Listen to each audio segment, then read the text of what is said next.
Fala pessoal, tudo bem com vocês? Espero que sim. Eu sou Pedro Pereira, especialista em reparação automotiva. Sejam bem-vindos e bem-vindas à nossa aula falando sobre sistema de arrefecimento e as suas particularidades. Você que é mecânico ou aprendiz, mas que deseja se tornar um técnico reparador automotivo, vou te ensinar o funcionamento do sistema de arrefecimento de uma forma diferenciada, o qual vai te ajudar você resolver mais rapidamente aqueles problemas de aquecimento e também tornar as suas manutenções e as suas reparações bem mais rentável. Portanto, faça agora mesmo a sua inscrição no portal pedropereira.com.br para receber conteúdos complementares. Lembrando que toda quarta-feira, após a live, vou liberar para vocês conteúdos especiais. Conteúdos especiais trazendo explicações e conhecimentos os quais você não verão por aí. Os links para a sua inscrição estão aqui na descrição do vídeo para que você possa se inscrever nas minhas redes sociais. Talvez você saiba fazer um diagnóstico de vazamento no sistema de arrefecimento, ou quem sabe trocar alguns componentes como bomba d'água, ou válvula termostática, ou alguma mangueira. Mas a pergunta é, você sabe como que funciona o sistema de arrefecimento e o porquê da sua existência? O sistema de arrefecimento tem por objetivo de fazer a troca de calor entre o líquido de arrefecimento e o ar da atmosfera. Com isso, você mantém a durabilidade do motor, abaixa-se o consumo de combustível, melhorando a performance e também derruba-se as emissões. Portanto, o sistema é simples, mas nós precisamos entender o seu funcionamento para que possamos fazer um diagnóstico e uma reparação com qualidade. Se você entende de funcionamento de um motor, você poderia me responder o porquê que o motor chega a determinadas temperaturas após a partida? Após o funcionamento do motor, a energia da combustão mais o atrito das peças móveis pode fazer determinadas regiões do motor chegar até 600 graus de temperatura. Mas para que a gente entenda um pouco melhor sobre isso, vamos aqui para a nossa imagem. Lembrando que toda quarta-feira às 19h37 teremos lives ao vivo para sanar dúvida e explicações sobre os conteúdos postados. Então vamos lá. Bom, aqui pessoal eu tenho a minha combustão que está acontecendo na cabeça do cilindro. Depois eu tenho as peças móveis, que é quem? O pistão, biela e o vira. O que acontece, pessoal? Todo atrito gera calor. Se nós esfregarmos uma mão uma na outra, ela apertar e esfregar, ela aquece. Por quê? Porque estamos gerando atrito. Portanto, o atrito nas peças mecânicas, elas são muito altas. Portanto, eu preciso de alguma coisa para controlar essa temperatura. E quais são as formas de controlar essa temperatura? Você controla pelo óleo lubrificante e controla pelo sistema de arrefecimento. Sabendo que é necessário fazer o controle da temperatura do motor, você seria capaz de me responder quais são os componentes responsáveis por essa função? Existem vários, mas aqui eu vou explorar de imediato a bomba d'água. Então vamos lá, a bomba d'água ela é responsável por manter a circulação do líquido de arrefecimento no sistema de arrefecimento. Embora todo mundo chama de bomba d'água, mas na verdade é uma bomba que ela serve para manter a circulação do líquido de arrefecimento durante o processo de funcionamento do motor. Então vamos lá para a nossa imagem. Então, aqui a gente tem a nossa bomba d'água que está em corte. E dentro da bomba d'água tem vários componentes. Eu tenho eixo, eu tenho rolamentos, eu tenho retentores, eu tenho a hélice e eu tenho a carcaça. Então, olhando aqui no nosso texto, primeiro lá, número 1, vem o quê?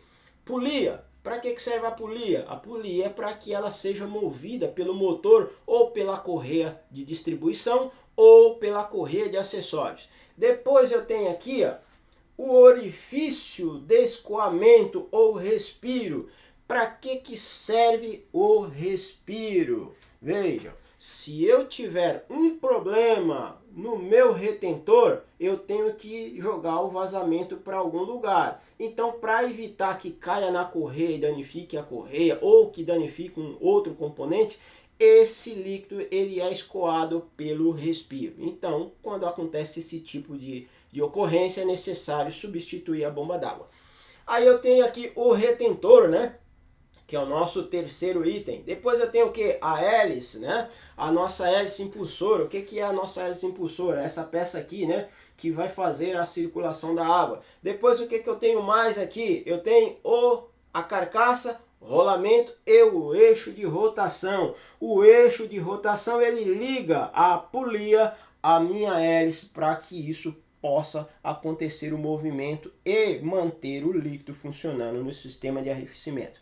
E o que é mais importante de tudo isso é que todas essas peças são peças móveis, portanto essas peças necessitam de um tratamento especial. Eu não posso deixar esse sistema funcionando com água pura. Eu preciso de tratamento específico, porque se eu não manter o tratamento do sistema de arrefecimento ou não manter a manutenção do sistema de arrefecimento, o que vai acontecer com essa bomba? Exatamente o que vocês estão vendo aqui nessa imagem aqui, ó. Deixa eu passar para cá. Exatamente o que vocês estão vendo nessa imagem, que são corrosões, a peça está danificada, eu vou ter problemas sérios, eu vou ter problemas de vazamentos, pode ser até mesmo pela bomba d'água, eu vou ter o problema da bomba d'água parar de funcionar, fazer barulho, furar selo de bloco de motor, furar radiador. Portanto, é necessário a manutenção do sistema de arrefecimento. Até aqui eu vejo que não é um bicho de 7 cabeças para vocês. Portanto, fica atento que tem muito mais para a gente explorar daqui por diante. Vamos lá! Quando você pega um carro superaquecendo na tua oficina ou você ouve dizer que o carro deu problema na válvula termostática, você sabe o que é uma válvula termostática e para que ela serve? A válvula termostática ela serve para controlar o fluxo do líquido de arrefecimento através da temperatura. Tem pessoas que acreditam que a válvula termostática é para controlar a temperatura. Não é verdade.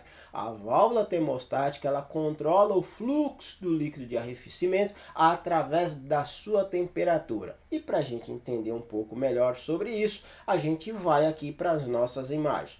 Lembrando, pessoal, que um motor ele não pode trabalhar com uma temperatura nem muito alta e nem muito baixa. Se trabalhar com uma temperatura muito alta, você destrói pistão, junta, cabeçote e por aí vai. E se trabalhar com uma temperatura muito baixa, você começa a poluir, tem um maior consumo de combustível e, além do mais, você não tem uma boa performance do motor. Portanto, o motor tem que trabalhar numa temperatura equilibrada. E quem faz o equilíbrio dessa temperatura é o líquido de arrefecimento sendo controlado pela válvula termostática. Então vamos lá. Aqui eu tenho a válvula termostática que ela está montada dentro do circuito de arrefecimento. Eu tenho a carcaça da válvula termostática, a parte inferior da válvula termostática ela está dentro do líquido de arrefecimento. Os fabricantes, pessoal, determinam qual é a temperatura que essa válvula deve se abrir. Então, quando o líquido de arrefecimento atinge determinada temperatura, dentro da válvula termostática ela tem uma cera expansiva. Quando essa cera expansiva ela começa a se expandir, ela permite a abertura superior da válvula, permitindo o líquido de arrefecimento passar pela mangueira superior e até o radiador e fazer a troca de calor. Pois bem, aqui eu tenho duas imagens. Isso daqui é a minha válvula termostática quando ela está aberta, ela abriu e permitiu a passagem do líquido de arrefecimento. E na parte inferior é a minha válvula termostática quando ela está fechada. Por que eu deixei essas duas imagens aqui para vocês? Porque aqui é a válvula termostática que geralmente ela já vem com a saída.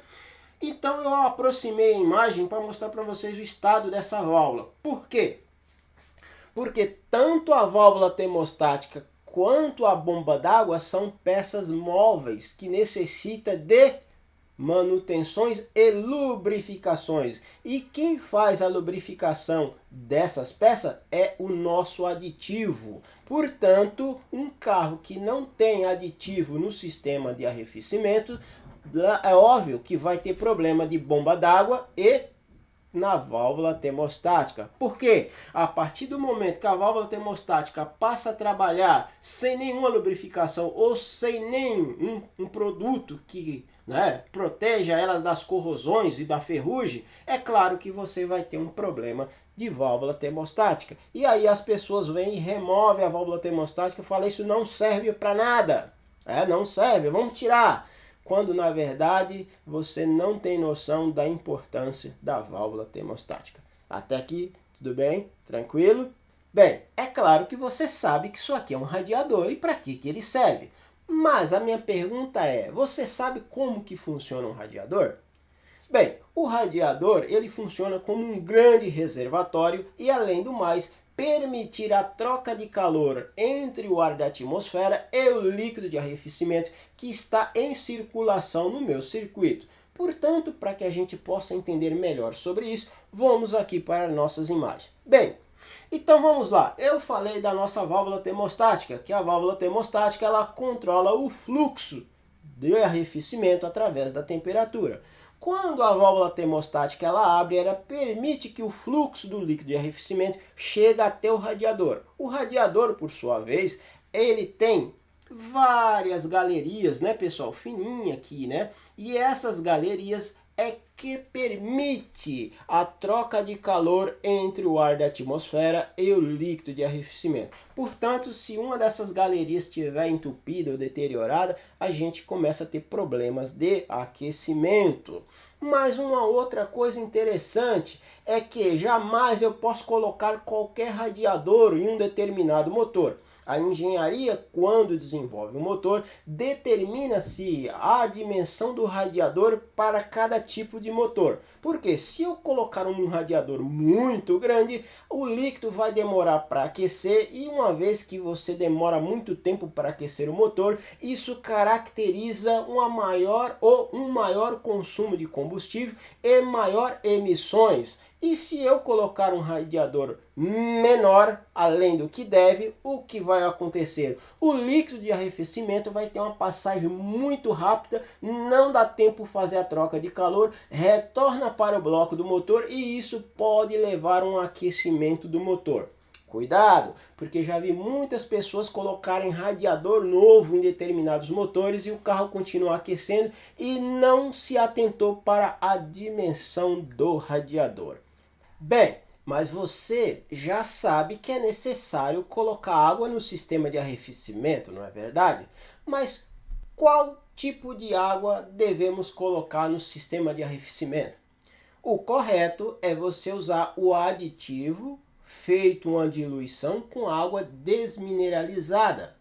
Ou, de repente, você já comprar o aditivo pronto para uso. Então vamos dar uma olhadinha aqui na nossa imagem sobre aditivos.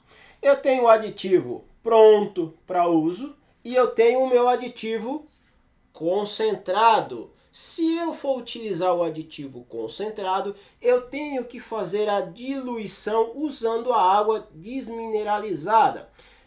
A água desmineralizada tem montadoras que falam que tem que ser 50%, 50% de aditivo e 50% de água desmineralizada. Tem montadora que fala que tem que ser 40% de água desmineralizada. Então vai depender muito aí do tipo de montadora que você vai estar trabalhando. E eu começo a entender que o aditivo pronto para uso, ele é melhor porque ele já vem na diluição correta. Se você pegar e fazer a mistura em um recipiente para colocar no sistema, legal. Agora, você misturar diretamente no sistema, isso já não é muito recomendado, porque por mais que você esgote o sistema, ainda fica alguns resíduos lá dentro, né? Então o ideal é você pegar e, se for possível, pegar o aditivo que já vem pronto para uso. Particularidades do aditivo. Os aditivos, pessoal, não é simplesmente por questão de colorir a água, né? Deixar a água colorida. Não. O aditivo ele tem várias funções. Então vamos lá. Lembra que eu falei que a bomba d'água é uma peça móvel? Ela trabalha girando, então ela é uma peça móvel. A válvula termostática, ela trabalha abrindo e fechando, então ela é uma peça móvel. Então essas peças necessitam de proteções e de lubrificação. Portanto, se você pegar e colocar o dedo no aditivo e fazer e movimentar, você vai perceber que vai escorregar porque ele tem um determinado lubrificante. Então, o aditivo ele serve para lubrificar as peças móveis, ele serve para combater a corrosão em determinadas peças, ele serve para controlar a temperatura do motor e, principalmente, o que mais? Evitar o congelamento do líquido de arrefecimento para aqueles países que têm uma temperatura muito baixa. Então vamos lá. Por que controlar a temperatura? Veja, o sistema de arrefecimento ele trabalha com a temperatura muito alta ou muito baixa, dependendo aí o tipo de motor. Então, se a gente não utiliza o líquido de arrefecimento, a água ela entra em ebulição muito rápido. O aditivo ele retarda a ebulição da água dentro do sistema de arrefecimento. Pode ver que o carro que não tem aditivo no sistema, qualquer temperatura que ele ultrapassa, ele já estoura a tampa do reservatório e começa a jogar água. Por quê? Porque não tem o líquido de arrefecimento adequado no sistema, né? O líquido de arrefecimento adequado lá no sistema para que controle-se a temperatura. Então o líquido de arrefecimento ele faz o quê? Ele eleva o tempo de ebulição e isso é muito vantajoso e nós vamos ver a seguir a importância do líquido de arrefecimento. Vamos lá. Bem, mas agora que a gente já falou um pouco sobre líquido de arrefecimento, vamos ver quais são as peças que são também beneficiadas pelo líquido de arrefecimento. Lembrando, pessoal, que é importante a gente conhecer o sistema para que possamos fazer um diagnóstico. Te recomendo você assistir a nossa live de número 2, o qual fala de investigação e diagnóstico. E lá está bem claro que para que eu possa fazer um diagnóstico, primeiro eu preciso conhecer o sistema ou estudar o sistema, seja um sistema elétrico, eletrônico, mecânico, não interessa. Primeiro eu tenho que conhecer o sistema para que eu possa aplicar um determinado diagnóstico. Muito bem, então a gente já falou das características do líquido de arrefecimento, agora vamos entender o seguinte: o que pode acontecer com um carro que nunca usou líquido de arrefecimento, nunca usou aditivo no arrefecimento? O que pode acontecer? Vamos dar uma olhadinha nessas imagens aqui. Bom, então aqui, pessoal, eu tenho aqui o pistão. Aqui eu tenho as galerias que é onde percorre o líquido de arrefecimento, ou a água, né? E aqui do outro lado também, ou seja, aqui é a minha camisa. E aqui é o pistão e aqui é onde está sofrendo a detonação, né? Bom, o que vai acontecer, pessoal? Quando eu tenho o pistão, ele está subindo e descendo, o pistão ele trabalha movimentando aqui, correto? Subindo e descendo, subindo e descendo. Quando o pistão ele sofre uma combustão na parte superior do pistão, ele faz o que? Ele não desce. Obviamente que ele não desce em perfeita harmonia, né? Ele desce provocando vibrações, tá? Essas vibrações, pessoal, geram o quê? Microbolhas no líquido de arrefecimento. Essas microbolhas, o que acontece? Quando elas se expandem e elas retornam, no processo de expansão e retração, gera-se um vácuo entre a expansão e a retração. Esse vácuo cria-se bolhas, e essas bolhas, quando elas implodem dentro do sistema de arrefecimento, ela cria o quê? Cavitações como essa que vocês estão vendo aqui, ó. E aí o que acontece? Pode até furar a camisa, chega a furar, principalmente nos motores a diesel, porque os motores a diesel, essas vibrações são muito maiores. E aí vem uma outra coisa interessante, que também a bomba d'água, ela sofre degradações devido a nossa implosão dessas bolhas, dessas microbolhas que são criadas dentro do sistema de arrefecimento. Então, o líquido de arrefecimento, ele faz o quê? Ele impede formações de bolhas dentro do sistema. Ele impede que o sistema entre em ebulição. Se o sistema entra em ebulição, você gera entrada de ar dentro do sistema. Portanto, o aditivo tem várias vantagens e várias características para proteger o nosso sistema. Bem, agora vem a dica de diagnóstico. Pessoal, primeira dica de diagnóstico é ouvir o cliente. Isso está bem explicado na live número 2 sobre investigação e diagnóstico. Primeiro, você tem que ouvir o cliente, quais as condições esse carro está aquecendo, ou em quais as condições esse carro está consumindo água, se é só pela manhã, se é pela noite, se esse carro ele só está apresentando aquecimento em determinadas condições de aceleração. Isso é importante para o teu diagnóstico. Depois, o que a gente pode fazer para testar se estiver tratando de vazamento? A gente pode beneficiar do uso dessa ferramenta, que é justamente o que? A gente colocar pressão no sistema e ver se tem algum vazamento. Lembrando que quando você tem vazamento por bomba d'água, dificilmente você vai pegar com esse aparelho, a menos que seja um vazamento muito grande. Mas se for um vazamento intermitente, provavelmente você não vai conseguir pegar. Então tem que tomar muito cuidado com isso. Um outro detalhe importante é a gente saber se a gente tem problema de junta de cabeçote ou parte interna do motor, que é qual? A partir do momento que eu estou com essa minha ferramenta instalada, eu observo o manômetro e dou na partida e coloco o carro em funcionamento para ver se o meu ponteiro do meu manômetro vai oscilar, vai subir. Se o ponteiro começar a subir com o funcionamento do motor, isso caracteriza uma fuga interna na vedação entre o cabeçote e o bloco do motor através da junta. Isso já é um grande passo para que a gente possa fazer o diagnóstico. Uma outra coisa interessante é deixar o manômetro dormir de um dia para o outro, pressionar o sistema e antes de dar partida, no outro dia a gente tirar as velas de ignição e dar uma olhada dentro dos cilindros para ver se não tem vestígio de água. Isso é um bom diagnóstico. Uma outra coisa importante é a gente também não só medir a nossa concentração de etileno glicol na água, eu posso fazer a medição do etileno glicol. O que é etileno glicol? É uma substância que tem no líquido de arrefecimento. Então, a partir do momento que eu suspeito de algum problema, antes de fazer qualquer intervenção, eu posso investigar, eu posso fazer esse diagnóstico através desse aparelho, que é o nosso refratômetro, que eu vou colocar no olho, pingar uma gota do meu líquido de arrefecimento e fazer a visualização conforme mostra a imagem e dar uma olhada para ver quanto que eu tenho de concentração de etileno glicol no sistema. Uma outra coisa importante, dependendo da gravidade, é a gente saber o pH que tem na água. E como é que a gente vai fazer isso? A gente vai utilizar esse equipamento aqui, ó, pessoal. A gente procura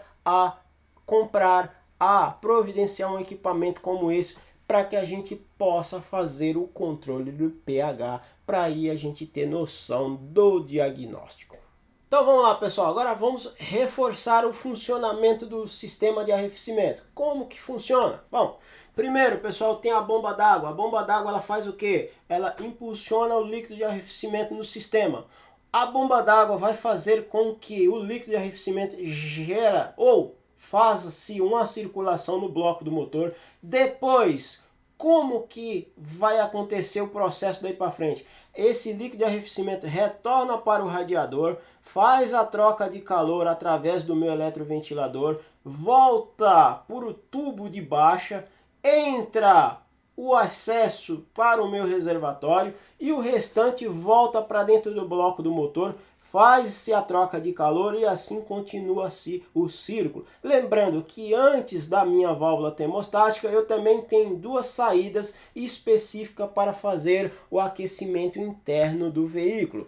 Lembrando que a nossa válvula termostática é que faz o controle do fluxo do líquido de arrefecimento. E o mais importante, pessoal, é que eu falei que o meu sistema não pode ter bolhas de ar, porque se eu tenho bolhas, vai criar a implosão e vai criar cavitação no sistema. É justamente para isso que nós temos o nosso reservatório de expansão. Não só para isso, mas também para que ele possa suportar uma determinada pressão. Pode ver que o meu sistema aqui, ele não é cheio até a boca aqui do reservatório, né? Ele tem um espaço. Para quê? Justamente para controlar a pressão do sistema. Por isso é que se chama reservatório de expansão. Tranquilo? Para você que deseja se tornar um técnico reparador automotivo, já temos conteúdos que será liberado na próxima segunda-feira às 18 horas. Conteúdo sensacional, especialmente feito para você. Portanto, não percam.